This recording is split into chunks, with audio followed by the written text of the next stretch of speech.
और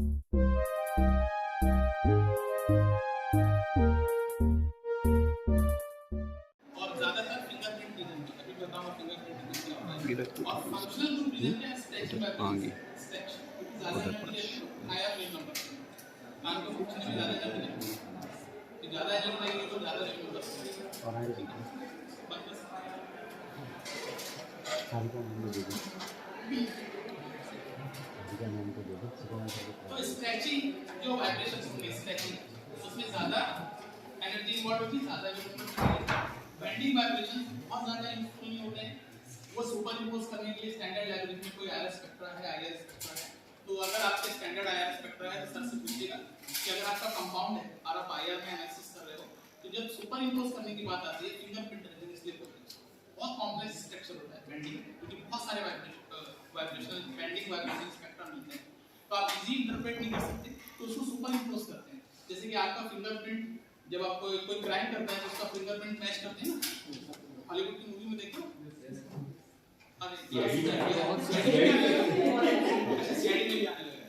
तो उसमें हम लोग क्या करते हैं पूरे लोगों के अभी आधार कार्ड में जो सबका बायोमेट्रिक आ गया तो उसमें रन करा देंगे, जो क्रिमिनल है यहाँ पर जो फिंगरप्रिंट मिला उसको रन करा देंगे और फिर उसको जो एकदम 100% मैच है इससे क्रिमिनल पकड़ा जाएगा, क्योंकि मालूम है जो फिंगरप्रिंट है वो तो यूनिक है। It is itself fingerprint का मतलब ही होता है uniqueness, fingerprinting of Harvard compound, fingerprinting of this and that अपन कर ही रहे हैं ना, स्टैंडर्डाइजेशन जिसको बोलते हैं कि भाई कोई एडल्टरेटेड चीज नहीं होना चाहिए, तो फिंगरप्रिंटिंग मैटर। तो फिंगरप्रिंटिंग का मतलब ये होता है कि अगर आपका कोई टेस्ट सैंपल जिसको आप आईआर स्पेक्टर कर रहे हो क्योंकि वो बहुत कॉम्प्लेक्स इन नेचर है उसको आप इजीली इंटरप्रेट नहीं कर सकते, तो स्टैंडर्ड के साथ में सुपर इम्पोज करके उसको देखना है। या फिर आपके पास अगर लाइब्रेरी है स्टैंडर्ड स्पेक्ट्रा की तो आप रन करा दो, आपको best match spectra automatically IR spectra automatic निकाल के देते हैं। तो वो जो रीजन होता है वो क्योंकि वो कम वेव नंबर में मिलता है 1400 वेव नंबर के नीचे मिलता है, अपन को उसमें अभी बात नहीं करती है तो उसको सुपर इम्पोज करते हैं। ये बात मैं क्यों कर रहा हूं सर? हाँ मास अगर मॉलिक्यूलर वेट अगर कम होगा तो वेव नंबर कम होगा, मॉलिक्यूलर वेट ज्यादा होगा तो वेव नंबर उल्टा हो जाएगा। क्या नहीं बताओ क्या होगा?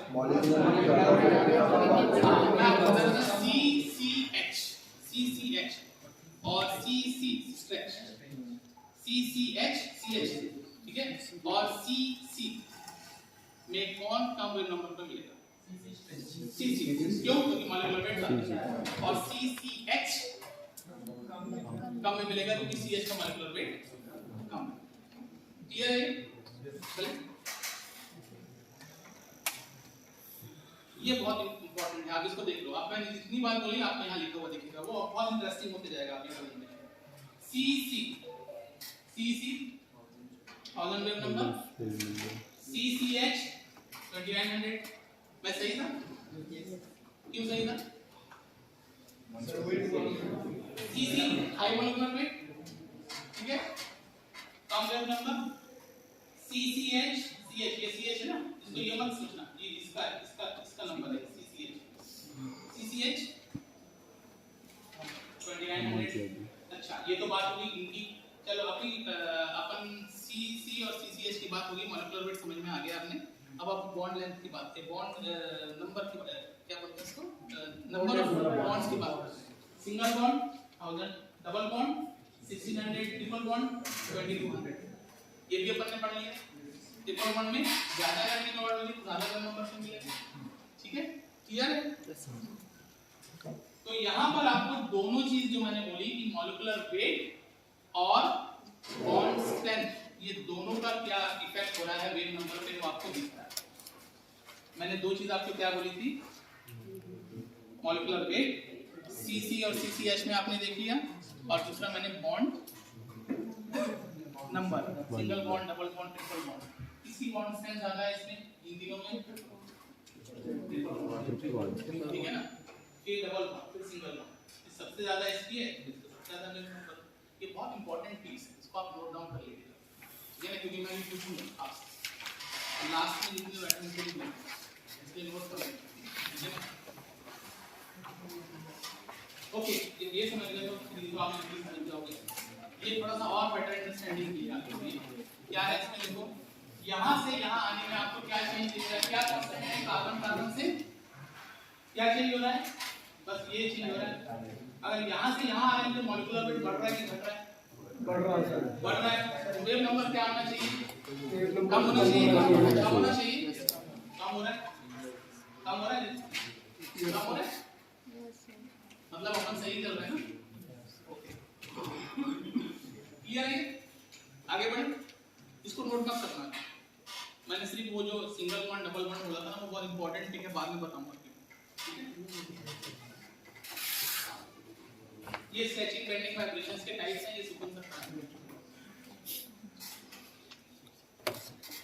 ये देखिए ये fingerprint region that is below 1450, below 1450 bending का रीजन, ठीक है। बेंडिंग मतलब क्योंकि ये कम वेव नंबर पे मिल रहे हैं बेंडिंग वाइब्रेशंस मिलेंगे, क्योंकि कम वेव नंबर पे बेंडिंग वाइब्रेशंस ही मिलते हैं, क्योंकि कान को मोड़ने में कम एनर्जी लगती है।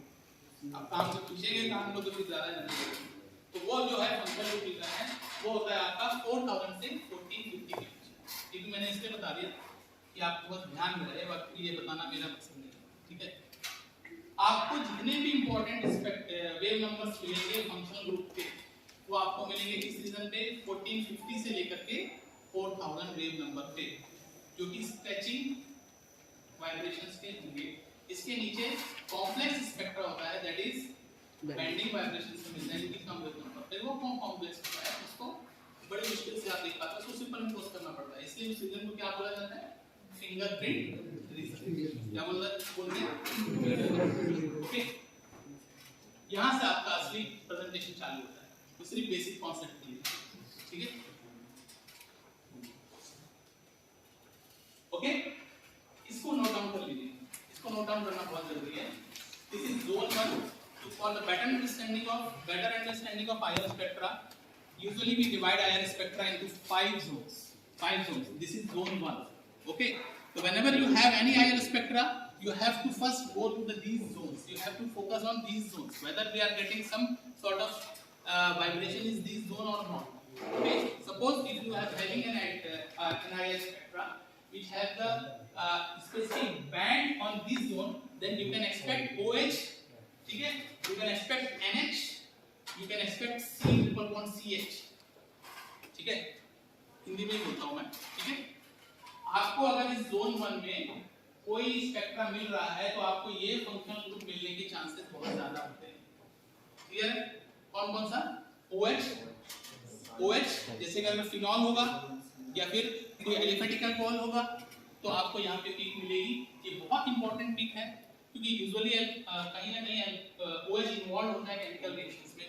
अगर आप अल्कोहल और क्या एसिड का रिएक्शन करा रहे हैं, एस्टर बना रहे हैं, तो आपका रिएक्शन कंप्लीशन आपको देखना है। तो अगर आपका रिएक्शन कंप्लीट हो गया है, रिएक्टेंट में OH, रिएक्टेंट अल्कोहल है, एसिड है और एस्टर, ये तीन चीज बन रही है। आपका प्रोडक्ट क्या है, एस्टर, आपका रिएक्टेंट क्या है, OH और COOH। तो जब आपकी रिएक्शन कंप्लीट हो गई आप तो TLC करेंगे भी, लेकिन TLC के बाद एक बार प्राइमरी स्क्रीनिंग के लिए TLC करना पड़ता है, ठीक है, RF फिल्म निकाल के। उसके बाद अगर IR स्पेक्ट्रा करेंगे तो अगर रिएक्शन कंप्लीट हो गई है तो क्या OH की पीक मिलेगी, मिलेगी, तो रिएक्टेंट है, कंप्लीट हो गई रिएक्शन तो OH मिलेगा नहीं। तो अगर रिएक्शन कंप्लीट नहीं हुई है तब आपको OH की पीक मिलेगी, क्योंकि वहां पर रिएक्शन मिक्सचर में OH है, क्योंकि रिएक्शन कंप्लीट नहीं हुआ, रिएक्टेंट है, एसिड की भी मिलेगी। लेकिन रिएक्शन कंप्लीट हो गई है, you can never expect OH peak at the time of completion of reaction. So that is how you can justify your reaction completion using IR spectroscopy. Okay, not easy. Or any change in means in the functional group of your API and polymer, this is called compatibility studies. It is very useful study in preformulation studies, compatibility studies. Whenever you put you are going to prepare a delivery system using any polymer with APIs, okay, so you have to check the compatibility studies first. That is called preformulation studies, because अगर दो लोग एक साथ compatible ही नहीं है तो 7 जन्म तक कैसे रहेंगे, है ना। शाहरुख खान बोलता है नहीं, बोलता है ना, तो दो लोग अच्छे दोस्त नहीं हो सकते तो वो क्या बोलता है ना, वैसे ही। तो जब API और पॉलीमर एक दूसरे के साथ कॉम्पेटिबल नहीं हो सकते तो फिर वो डिलीवरी सिस्टम कैसे बनाएगी? तो उसके लिए आईआर लगता है, क्योंकि अगर उनके मिलने से कोई तीसरा ही चीज बन रही है, लड़ाई झगड़ा हो गया, इम्प्योरिटी आ गई, तो उसको आईआर डिटेक्ट करता है, इनकम्पेटिबिलिटी स्टडीज। इसके लिए या कभी भी याद रखिए, स्पेशली हम वाले जब आप डिफॉर्मेशन स्टडी करेंगे तो आपको आईआर करना पड़ेगा, एक्सिपिएंट्स और एपीआई के बीच करना ही चाहिए, ठीक है? अदरवाइज क्वेश्चन आएंगे। क्लियर है? इसको नोट कर लीजिए। वैसे एल्काइन जो होता है एसपी होता है, एल्कीन sp2 होता है, और एल्केन जो होता है sp3 होता है, ठीक है? ये आपको पता होना चाहिए, ठीक है ना? ये अपन तो 10 में पढ़ते हैं। उसके बाद एल्केन अगर है, अच्छा ये मुझे बताइए थोड़ा सा कि ये एल्केन में CH है और एराइल और विनाइल sp2CH है, इस दोनों में क्या फर्क है? इसमें डबल बॉन्ड होगा, इसमें दो नंबर बढ़ेगा ना, कोई गलत नहीं है क्या? डबल बॉन्ड है ना?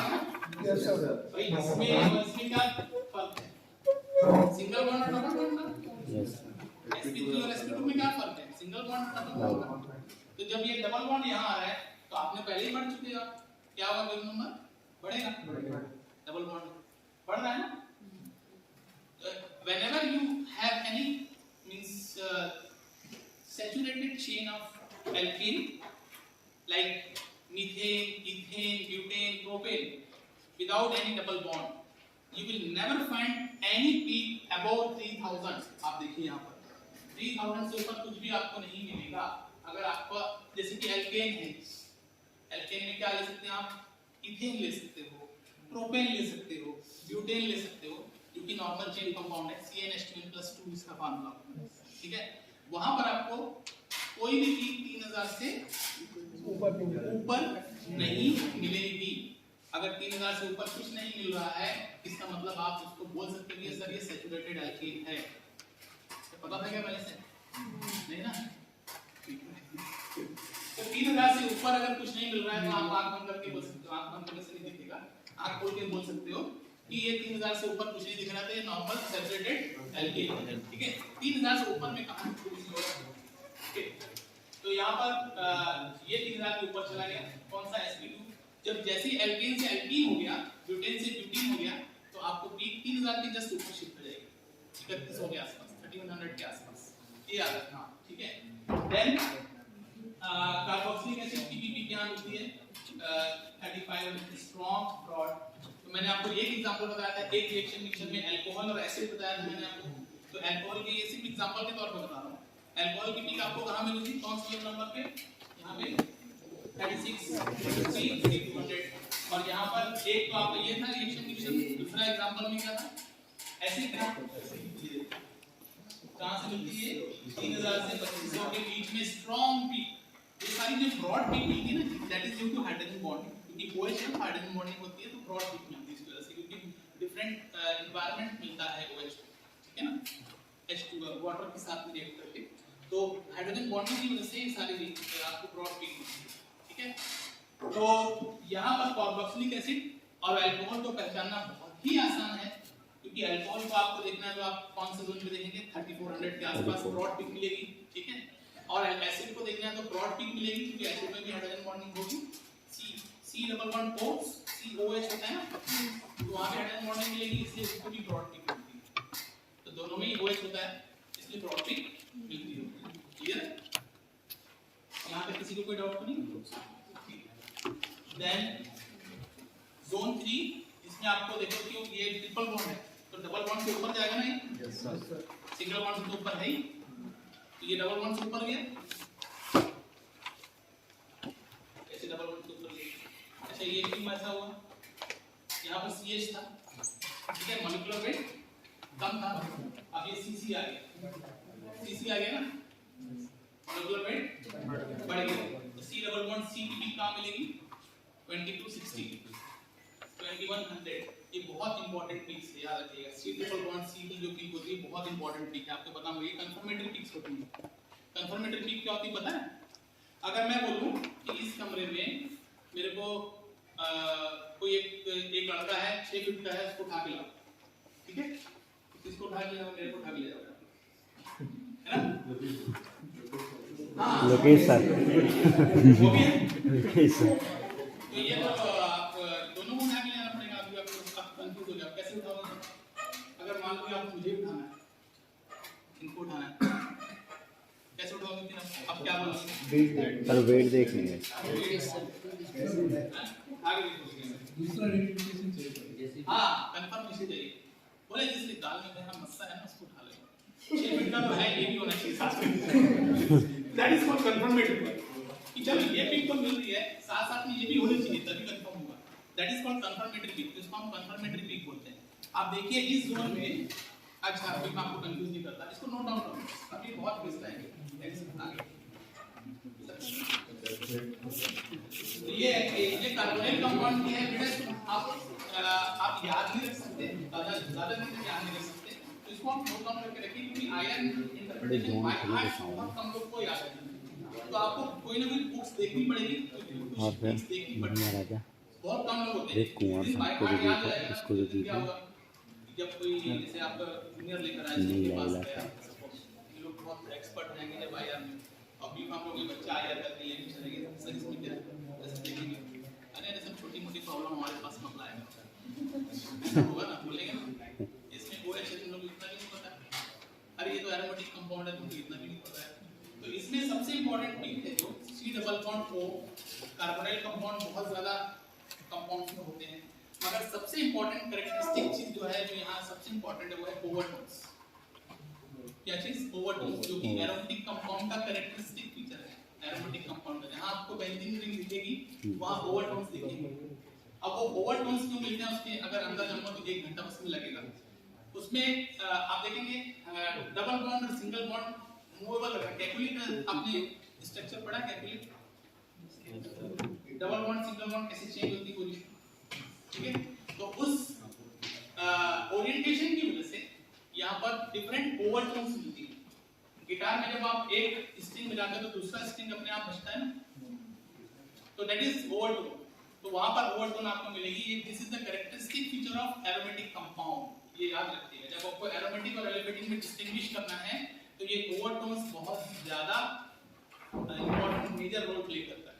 और CH की different double bond single bond की डिफरेंट पोजीशन की वजह से CH को डिफरेंट एनवायरनमेंट मिलता है। जहां डबल बॉन्ड था वहां सिंगल बॉन्ड आ गया फिर CH का एनवायरनमेंट होगा फिर CH का एनवायरनमेंट CH CC टैक्सिस होता है ना पता है कितने सिग्मा और कितने पाई बॉन्ड होते हैं बेंजीन में।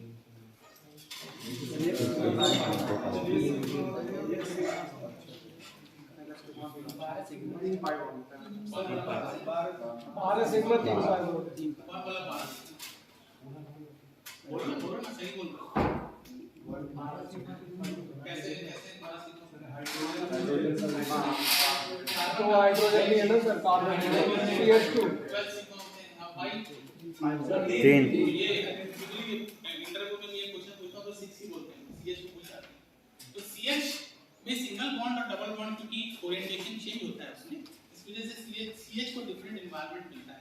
इस वजह से ओवरटोन भी मिलती है और इसी वजह से बेंडिंग का जो रीजन होता है ना वहां पर CH में डिफरेंट एनवायरनमेंट होने की वजह से बेंडिंग वाइब्रेशन बहुत ज्यादा मिलते हैं एरोमेटिक कंपाउंड में।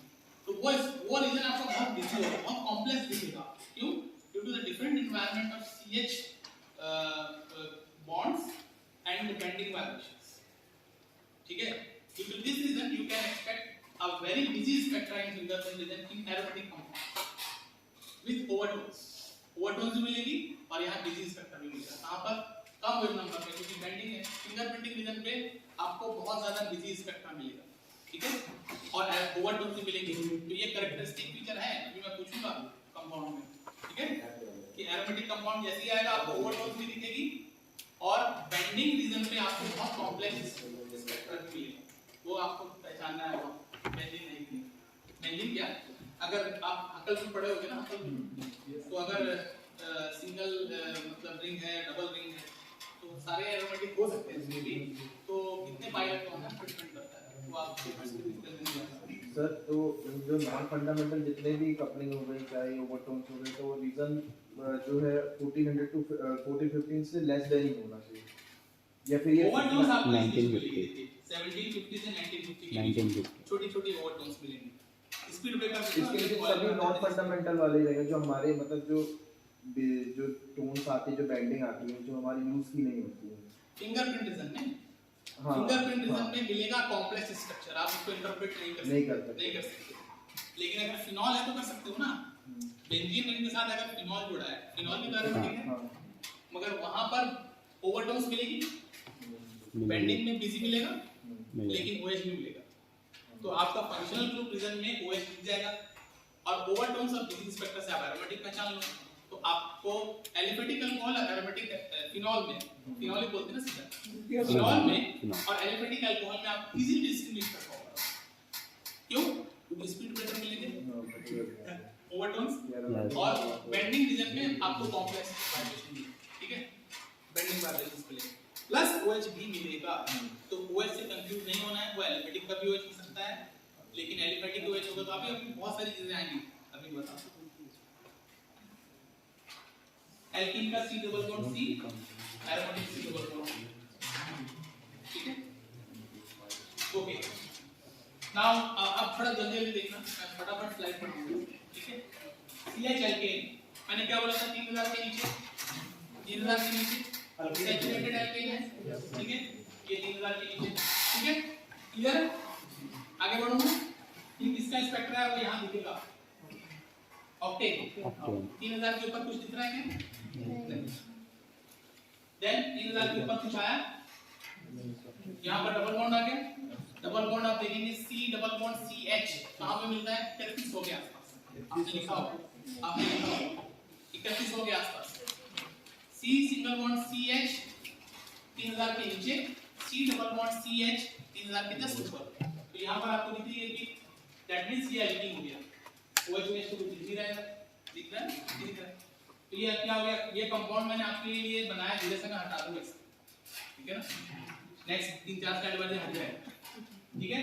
तो C डबल बॉन्ड C की वजह से यहां पर ये पीक मिल गई, ये क्लियर है कि नहीं सब, ये क्यों मिली है, लिखा हुआ है आपने, लिखा हुआ है, ठीक है। देन यहां पर ये पीक क्यों मिली, ये कौन बताएगा, क्योंकि ये तो डबल बॉन्ड है, तो ये वाली पीक क्यों मिली, 3000 के नीचे वाली क्यों मिली, क्योंकि यहाँ पर C सिंगल बॉन्ड C भी तो है, C डबल बॉन्ड C है तो क्या हुआ, C सिंगल बॉन्ड C भी तो है, तो उसकी पीक तो नहीं ऐसे चले जाएगी, ऐसा तो नहीं, तो उसकी पीक देखो लास्ट वाले स्पेक्ट्रम में यहाँ पर C डबल बॉन्ड C था ही नहीं, इसलिए 3000 के ऊपर कुछ नहीं मिल रहा था, 3000 के नीचे मिल रहा था, और यहाँ पर C डबल बॉन्ड C आ गया, तो 3000 के ऊपर तो कुछ मिल रहा है डबल बॉन्ड की वजह से, मगर सिंगल बॉन्ड भी होने की वजह से 3000 के नीचे की भी मिलेगी, ठीक है। ये क्या है, 1 ऑफ 3, क्लियर है, क्लियर है, बोलो, ये बोलो कि मैं एक बार बंद कर दूं, हां क्लियर है ना। ये confirmation double bond C double, ये बोला ना आपको, C double bond C double bond C H के साथ साथ C डबल बॉन्ड C की पीक भी आप देखोगे, तभी कंफर्मेशन होगा कि वो एल्कीन है, क्योंकि यहाँ पर आपको दो चीजें देखनी पड़ेंगी, क्या 3000 के जस्ट ऊपर आया तो डबल बॉन्ड हो सकता है, कंफर्मेशन लगाना है तो C डबल बॉन्ड C का भी आपको स्ट्रेच देखना पड़ेगा। 3000 के ऊपर किसका स्ट्रेच है, C double bond C H का, लेकिन C डबल बॉन्ड C का स्ट्रेच कहां पे मिलेगा, 1600 के आसपास, ये आपने लिखा भी होगा, that is called confirmatory peak, that is called confirmatory peak. दो चीज से मैंने बताया था ना, 6 फीट का आदमी है, 2 लोग हैं यहाँ पे, मगर कंफर्म करना है तो एक और कंफर्मेटरी पीक है वो ये, ठीक है। देन एल्काइन, इसमें कंफर्मेटरी पीक कौन सी होगी, C ट्रिपल बॉन्ड C, और C ट्रिपल बॉन्ड CH कहां पे मिल रहा है, आपने लिखा है C triple bond CH, very good, है ना, और C ट्रिपल बॉन्ड C वो 21 हो गया, 22 हो गया, दोनों चीज दिख रही है, C ट्रिपल बॉन्ड CH, ये C ट्रिपल बॉन्ड CH ये वाला यहाँ पे मिला, और ये C ट्रिपल बॉन्ड C ये यहाँ पे मिला, ये दोनों को देख के आप एल्काइन इजीली पता कर सकते, ये एल्काइन, ठीक है। चले आगे, देन बेंजीन एरोमेटिक, क्या क्या दिख रहा है यहाँ पे, 3000 के जस्ट ऊपर भी दिखेगा, क्यों, क्योंकि डबल बॉन्ड होता है तो बेंजीन में ओवरटोन स्पीड ब्रेकर्स दिख रहे हैं और ये स्पेक्ट्रम बहुत आपको कॉम्प्लेक्स दिखेगा, ठीक है। Bending vibration due to the different environment of series in benzene, ठीक है, aromatic, okay.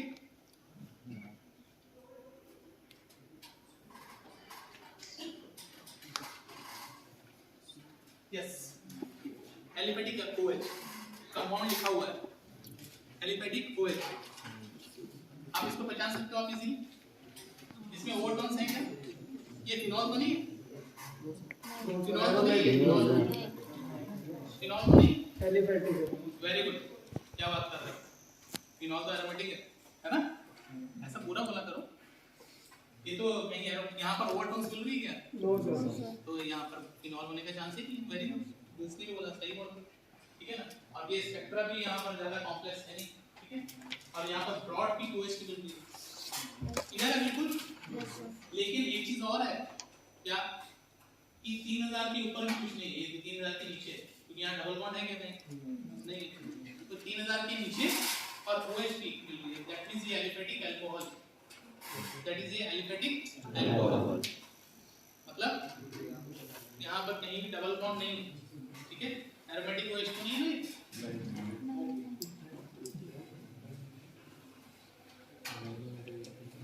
Yes, that is very important. Paneer chilli खाते हैं ना? अभी पनीर चिली खाते हैं ना, इसमें ये NH2 प्राइमरी में होता है कि secondary? NH2. What is primary? What is secondary? What is tertiary? दो हाइड्रोजन रहेगा, NH2 रहेगा तो प्राइमरी, NH रहेगा तो सेकेंडरी, N है तो क्वार्टरली में N प्लस, ठीक है ना। ये प्राइमरी है, सेकेंडरी? प्राइमरी यानी में कैरेक्टरिस्टिक पीक होती है due to the different environment of NH, 2NH lone pair of electron भी होता है नाइट्रोजन के ऊपर, ठीक है। NH 2 डिफरेंट एनवायरनमेंट मिलेगा तो आपको फॉल्ट पीक मिलेगी, जैसे आप पनीर चिली खाने के टाइम यूज करते हैं, फॉल्ट खाता है, अरे मम्मी बोलना फॉल्ट या बेटा बोलना फॉल्ट, ठीक है, बड़ा ऊपर नीचे, इसमें मतलब एक फॉल्ट था, एक ऊपर एक नीचे, बट बराबर में ऐसा कुछ उसको मत जो ओके। फॉर्म पीक मिलेगी तो आपको प्राइमरी एमिन इजीली डिस्टिंग्विश कर सकते हैं। कहां पे मिलेगी? 3400 के आसपास, ठीक है, ओके। और यहां पर ये देखो ओवरटोन्स मिल रही है और ये बहुत बिजी स्पेक्ट्रा है, दैट मींस एरोमेटिक है, एनिलीन एरोमेटिक है क्योंकि बेंजीन नहीं जुड़ा हुआ है, और NH2 की फॉर्म पीक मिलेगी, ठीक है।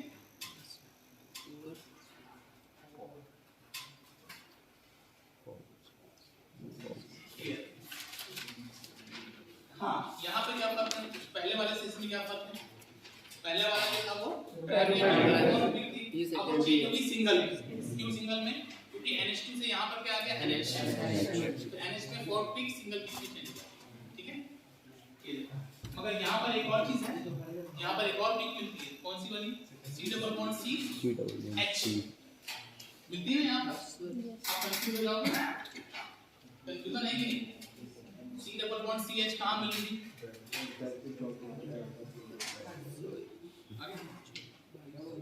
कहाँ पे मिल रही थी? C डबल बॉन्ड CH कहाँ पे मिल रही थी? यहाँ पे भी मिल रही है और ऑलमोस्ट यहाँ पर कहीं C डबल बॉन्ड C है क्या? नहीं है। कैसे डिस्टिंग्विश करोगे कि ये एल्काइन नहीं है? अभी मैंने बताया कंफर्मेटरी पीक में बताया था, वो aromaticity C triple bond C की पीक यहाँ पर नहीं मिलेगी। आप समझ रहे हो? नहीं समझ रहे हो? यहाँ पर एक पीक ऐसी मिल रही है, ये 32 और 3300 पे जो कि NH की है, इस NH की पीक पे सेम रीजन पे आपको C ट्रिपल बॉन्ड CH भी मिलता है ना? आपने लिखा है ना पिछले बार सॉल्व किया था, ठीक है। तो आप ये कैसे बोलोगे कि नहीं ये सेकेंडरी एमीन है, ये एल्काइन नहीं है? ये बोलने के लिए आपको कंफर्मेटरी पीक देखनी पड़ेगी, क्योंकि C ट्रिपल बॉन्ड C ही है, वो किसमें मिलती है? C ट्रिपल बॉन्ड C की किसमें मिलती है? 22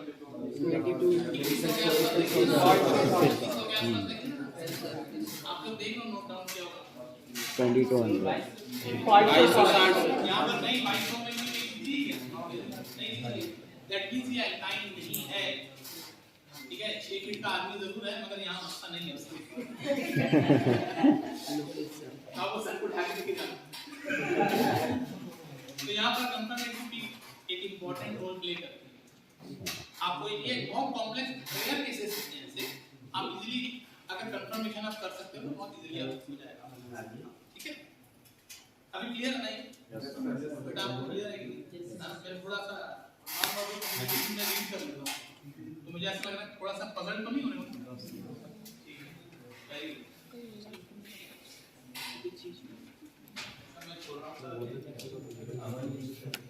हाँ ये देखो क्या इंपॉर्टेंस होता है आयन स्पेक्ट्रोस्कोपी का। ये जो है इथेनॉल है, ये एसिटिक एसिड है, ये इथाइल एसिड, ठीक है। तो यहाँ पर जब रिएक्शन कंप्लीट हो जाएगी तो ये भी डिसअपियर होगी और कुछ नई पीस बनेगी, वो इस तरीके से आप आईआर का यूज कर सकते हो, ठीक है। जब ये रिएक्शन कंप्लीट हो जाएगी तो OH अल्कोहलिक OH की पीक डिसअपियर हो जाएगी, ठीक है। देन OH कार्बोक्सिलिक की भी डिसअपियर हो जाएगी, then C double bond O carboxylic acid की डिसअपियर हो जाएगी और नई C double bond O carbonyl compound की ईस्टर वाली पीक आएगी, ठीक है। यस, अब इसका बताओ ये कौन सा स्पेक्ट्रम है? सिल्वर स्ट्रिंग के स्टैंडर्ड स्पेक्ट्रम, जल्दी बताओ। हिंट भी है, हिंट है सब क्या होगा, क्या हो सकता है? एल्केन जल्दी बोलो। एल्केन होगा सर। सैचुरेटेड क्या? सैचुरेटेड क्यों? सिंगल वोल्ट है सर, 360 से ये मतलब ये आपका बदल जलवा अप्रोच है, ठीक है। इसमें कई डबल बॉन्ड है, मतलब आप सीख गए कि अगर सैचुरेटेड कार्बन चेन को अगर आइडेंटिफाई करना है आईआर से, आप वो सीख गए। 3 लाइन के नीचे सब फिक्स है, ठीक है। ये सिल्वर स्ट्रिंग का स्पेक्ट्रा है, जो क्वेश्चन भी नोट करते हैं स्टैंडर्ड डिफरेंस होता है, ठीक है। नीचे मैंने उसका कोर्स लिखा है, अगर आपको बता रहा हूं सिल्वर स्ट्रिंग बुक्स लिया है, ठीक है। चल आगे यस, इसमें बताओ फटाफट जल्दी बताओ।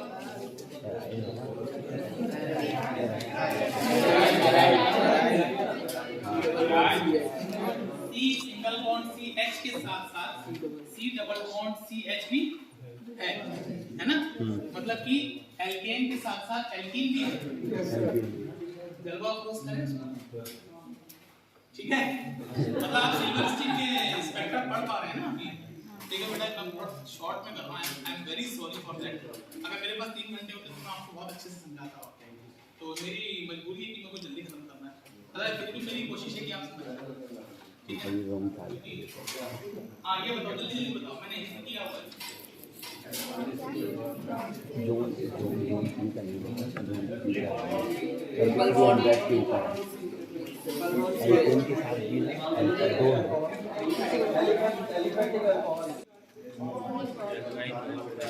ब्रॉड पिक हाइड्रोजन बॉन्डिंग की वजह से मिलता है कि एल्काइन होगा सर। सर एल्काइन है, एल्काइन है। एलिफेटिक अल्कोहल है, ब्रॉड स्पेक्ट्रम OH का ओवर एलिफेटिक हो गया। देखो ये एलिफेटिक अल्कोहल हो सकता है, क्योंकि जब तक ये आएगा मुझे नहीं पता है, ठीक है। क्यों हो सकता है? क्योंकि OH की ब्रॉड पिक मिलेगी, बेटा उससे कंफ्यूज नहीं होना। अमीन में ब्रॉड पिक नहीं मिलती, OH में ब्रॉड पिक मिलती है, अमीन में आपको बहुत शार्प पिक मिलेगी, ठीक है। तो ये ब्रॉड पिक है, इसमें the iron bonding of OH plus तीसरा सारे बिलो 3000 है, इसका मतलब एलिफेटिक अल्कोहल है, ठीक है। ठीक है, aliphatic alcohol, no double bond, no triple bond, ठीक है।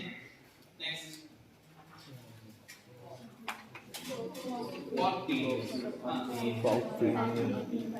प्राइमरी अमीन, और प्राइमरी अमीन के लिए क्या है? एरोमेटिक है क्या?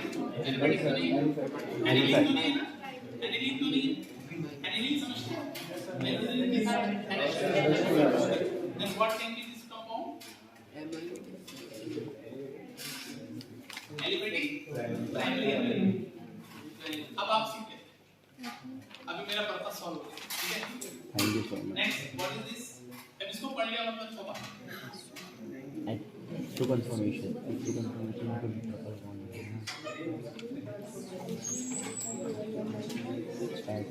ये वाला केस है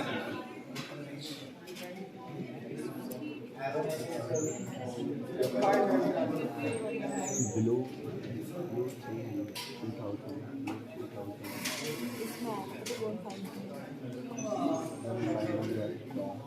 ये कंफर्मेशन को भूलना मत, नहीं तो फिर आप गलत डायरेक्शन में Confirmation with 3 bonds. कंफर्मेशन को मत भूलना। ये वाला केस आपको इसमें दो ही कंफ्यूजन हो सकते हैं। पहला कंफ्यूजन आपको हो सकता है C और C और सेकेंडरी ठीक है, सेकेंडरी अमीन में कंफर्मेशन नहीं मिलेगा। आप समझ रहे हैं? अगर कंफर्मेशन मिल रहा है इसका मतलब ये C triple bond C triple bond CH वो आपको 3300 के आसपास मिलता है और C ट्रिपल बॉन्ड C आपको 2100 के आसपास मिलता है। इसका मतलब ये सेकेंडरी अमीन नहीं होगा, Secondary amine. ये एल्काइल का है। क्लियर? ये सब कंफ्यूजिंग स्ट्रक्चर आगे इसको सॉल्व कर लेना मतलब बहुत बड़ी बात है, ठीक है ना? What is this? This is very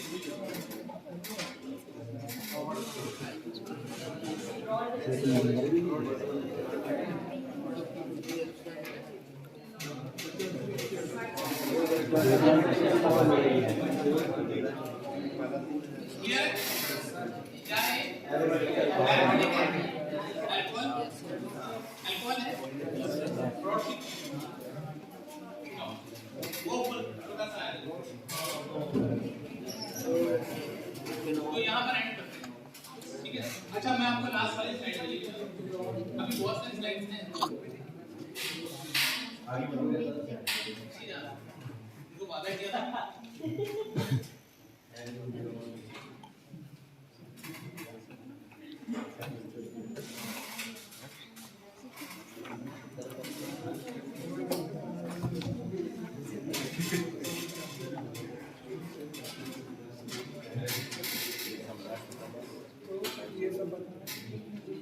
हाँ अब ये बताओ कौन सा स्पेक्ट्रम है? ये मेरी पहली स्लाइड फिनॉल है ना? फिनॉल है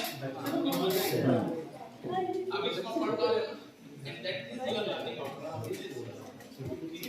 क्या आप स्पेक्ट्रम को सॉल्व कर पाओ you have something take home message with you after completion of this session you could be able to solve that kind of higher spectrum. Okay, thank you very much.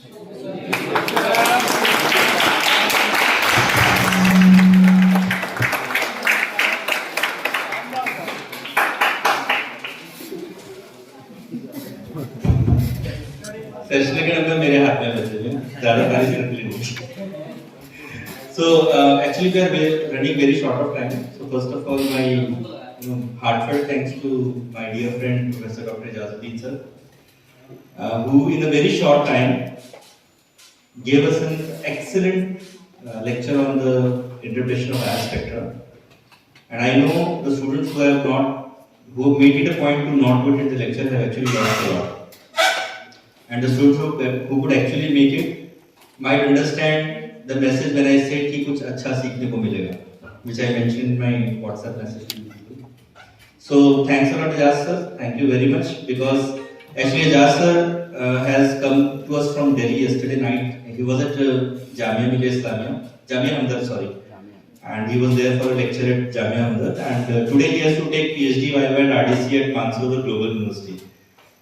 But I thought that it is going to be a golden opportunity for us and for our students especially. Of course, teachers also, we learned a lot today.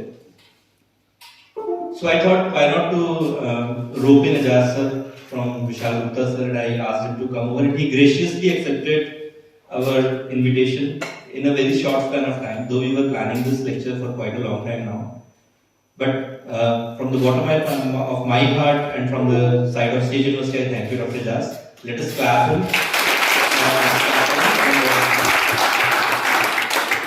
I am very, very sure that in the near future, whenever we call Dr. Ijaz, he will be again here for a very long time, because 1 hour is not, it is not justified for the man of his stature to just speak for 1 hour.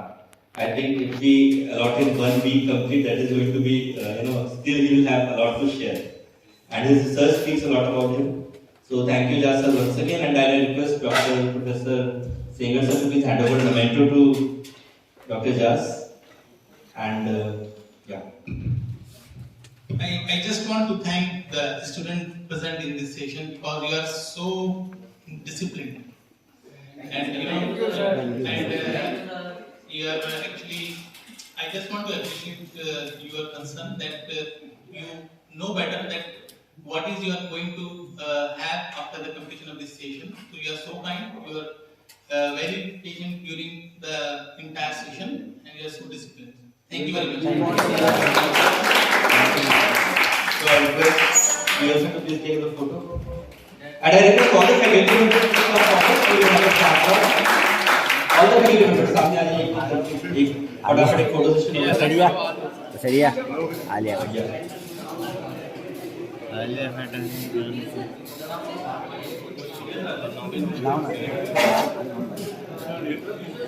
अभी तक